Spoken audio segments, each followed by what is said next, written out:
Is today's host, Simon Parks. Hello, I thought I was the guest, not the host. You're the host, I'm the producer. Oh, you've been promoted overnight. Yeah, well, I sort of demoted. But yeah, this is your show. Lovely to chat again with you. Good afternoon, how are you?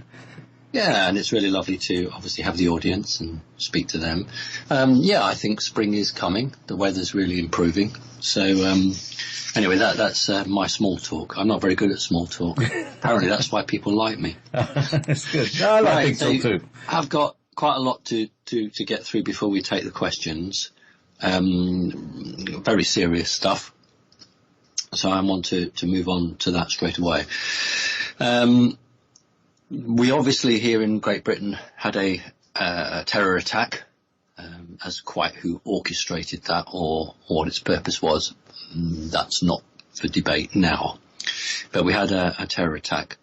And there have been a number of people who have looked at the video footage that was taken immediately after the attack and have been able to take information from that which would give them an indication of where the next attack was going to be scheduled. And they are coming out with something to do with the Statue of Liberty. Now, that means, of course, that everyone, quite understandably, would think of New York, the gateway, and think there's going to be an attack there. But it is not New York and it's not America. Now, I have a problem. Because if I now say, because I know where this attack is going to take place and I also know the date of the attack, if I do this, two things are going to happen. The first thing is that the attack won't take place. The way the evil Illuminati work, by hiding things in plain sight, then one of the reasons they have to do that is that if it's detected and it's put out there energetically, then it either puts it back or it scrubs it and they have to find another target. If people think back to the Terminator 2 movie, which I think was about 1991, and I had, in my early days on presentations, had shown the section where the bridge height was 9-11.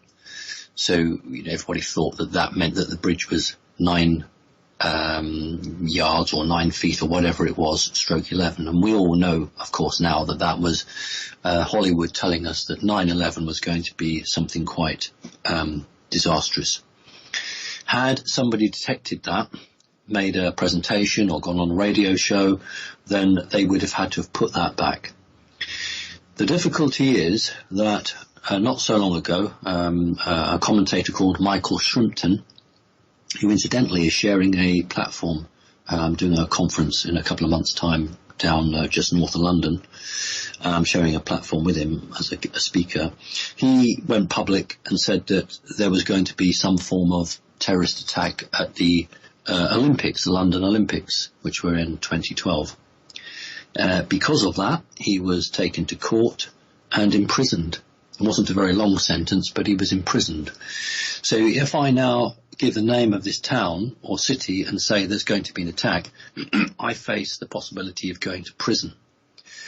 Excuse me. Now, people could say, well, that's what you're here for, that, to put out in the news and, you can be a martyr.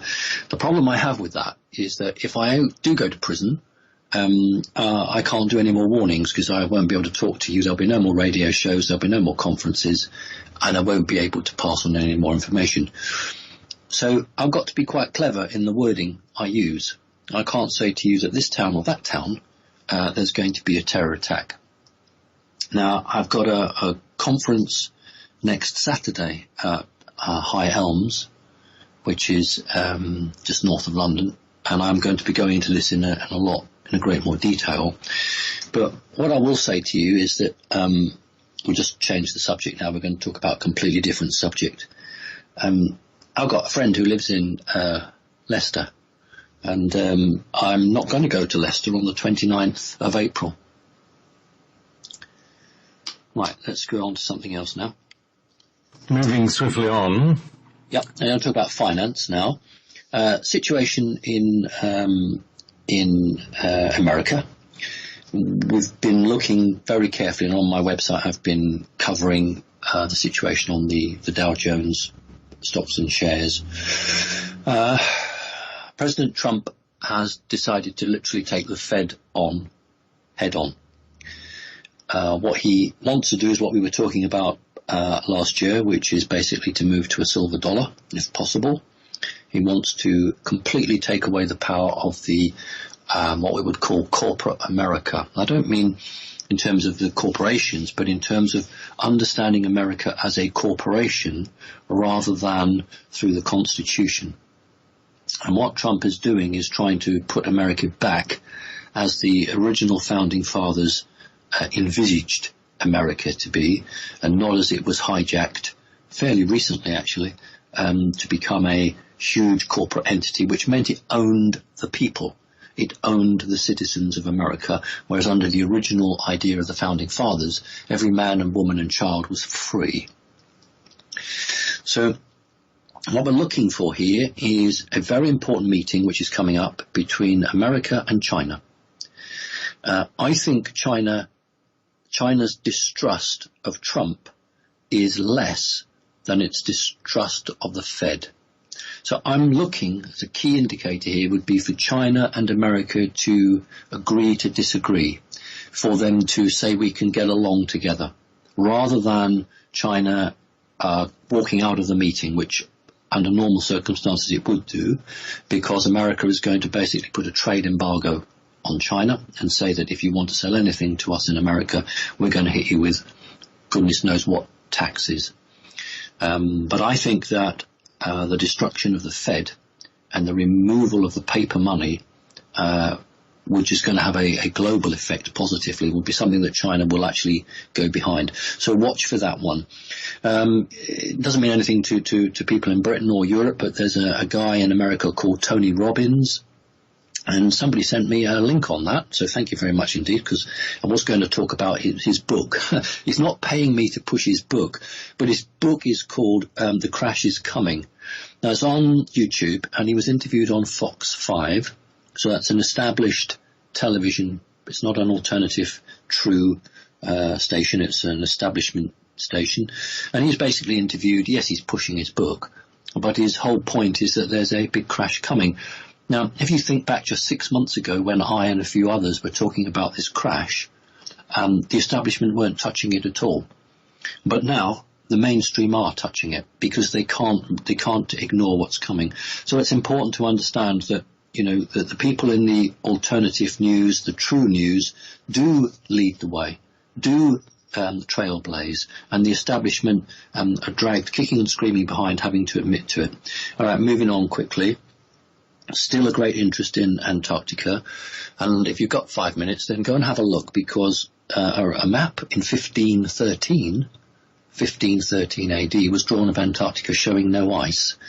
Now, it didn't mean in 1513 that there was no ice then, but it meant that somebody who drew the map in 1513 had access to ancient maps that were drawn before Antarctica was covered in ice, and that has to be something around 15,000 years ago.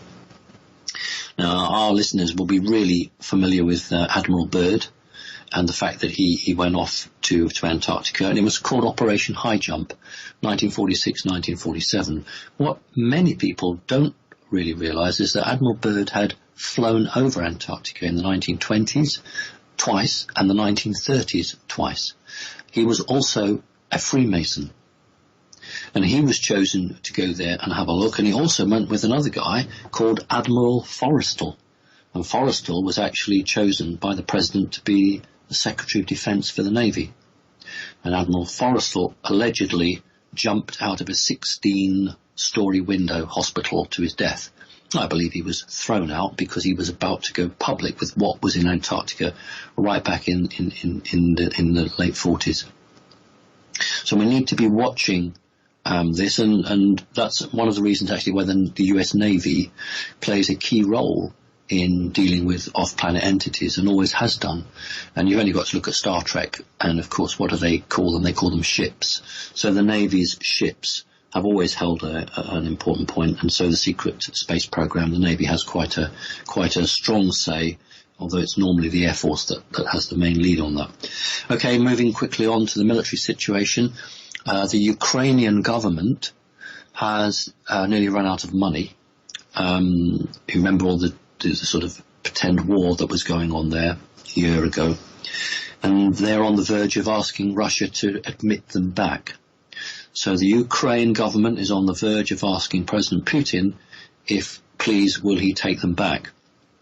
You can imagine the reaction with some of the people in the military over this side of the water, and as a result of that there is currently a 40,000 troop exercise in Poland, American troops, many more tanks than you would actually need, thousands of tanks and military vehicles. This is not to put pressure on President Putin, they wouldn't dare do that now, but this is to put pressure on the Ukraine government to try to force them not to go back to Russia. So there's a lot going on there, keep your eye on that. The other thing is, interestingly enough, that we sometimes have questions about Lucifer and Satan, and I'm not the first person to bring this up, but I perhaps can add a little bit more to it. The satanic control network across the planet has been decapitated. Now the satanic control element is actually artificial intelligence. It's basically a plasma field that exists around what we call the dark sun, right back to Hitler and the Sumerian times, Babylonian times. The hidden sun, or the dark sun, is a binary sun. It's a sun that we don't see with our naked eye. But artificial intelligence has created a world or a life-giving environment around that. And it has been faced off by something else. Now, whether that something else is divine source, or whether it's a more native, natural form of AI, I can't say at the moment, but there has been a standoff between the two, and the result has been that the next tier of Satanists down on the planet have no leadership, and they've gone into, not meltdown, they've gone into panic, and that is why so many people around the globe are emailing me or texting me, telling me that the number of chemtrails has gone through the roof. And I'd actually said last time round that we should expect that, because they had the chance, the elite, the nasty elite had the chance to come over to the light. They chose not to, and they are so hell-bent now on not losing control, they've got no leadership, that they have just gone absolutely crazy with the chemtrailing. So please keep emailing me, and if your state or your county or your town has suddenly been absolutely inundated, and please take some photographs, because what they're now doing is hitting it with HAARP. So whereas before you would just get the chemtrails and the occasional HAARP, now they seem to be absolutely exciting as many chemtrails as they possibly can. So keep your eye on that one, please. Edward Snowden, remember Edward Snowden? He was a whistleblower, and he's now in hiding in Russia. Edward Snowden has recently released some information saying that ET is trying to contact the Earth. Now, of course, we all know that not only has ET contacted the Earth, but the elite are in communication with ET. What I think Edward Snowden is saying is that another group of very benign aliens are attempting to connect with Earth, and I can actually absolutely confirm that. And I would change the wording. What Edward Snowden is saying is ET is trying to contact the Earth, the people of the Earth. And I would change that to that they are in communication. So this is then a uniquely new group. It's a very beneficial group who have always been there, but are in a direct communication, and they're not in communication with the military, and they're not in communication with the politicians. So that's an interesting one. I'm nearly finished. About 2 years ago, I went public and warned people how Samsung televisions, mobile phones, some of those models were listening in to people's conversations and passing that information on. About 3 weeks ago, 4 weeks ago, maybe 2 weeks ago, I can't remember now, not good with time on this planet, WikiLeaks released a whole tranche of information, and one of them was exactly what I, and I'm sure other people had been saying, which is in relation to how some products from Samsung have been listening in. What was important was it made it onto mainstream news, and not just mainstream news, the front pages of some British major newspapers. This is unheard of. Establishment major newspapers carrying front page news from WikiLeaks. And it actually confirmed what I and others have said, that even when some of these model of Samsung televisions are turned off, they are still listening to your communications, your conversations, as are mobile phones. Now, why Ed Snowden was made the point was that it's not just that this information is being sold on to another party. You go to a store and you look at a new motor car and you think, yeah, it's a nice car, and a salesman or woman comes out and talks to you, and you have a debate about it, and you go home, and an hour later you go on Facebook, and suddenly there's that model of that car, at a even cheaper price than what you were looking at. And obviously what's happened is that your communication or your conversation with your mobile phone in your pocket has picked that up and sold that information to a car dealership. That's capitalism. That's going to happen.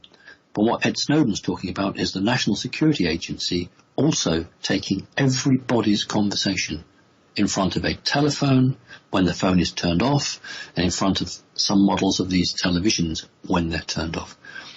Now, why would an organization want to have all of our conversations when we're just discussing the price of chocolate, or the latest beer that's available? So I wanted to give everyone the news, and we'll just go back to the first one where we talked literally about the potential trouble in Britain. And I am going to discuss this a lot more at my conference. Now, I'm doing this conference on Saturday, but I won't be hanging about. So normally I hang around for a little bit, but I do have to get away very smartish. So I will do the presentation, and then I will just hang on for a few minutes. I won't be going to the evening meal. But if people are about and they can come, they'll grab me during the break times, the tea breaks, and I'll be happy to talk to you then. All right, JP, it was a very serious bit of information I had to give today. Yeah. So we will go on, I think. But just going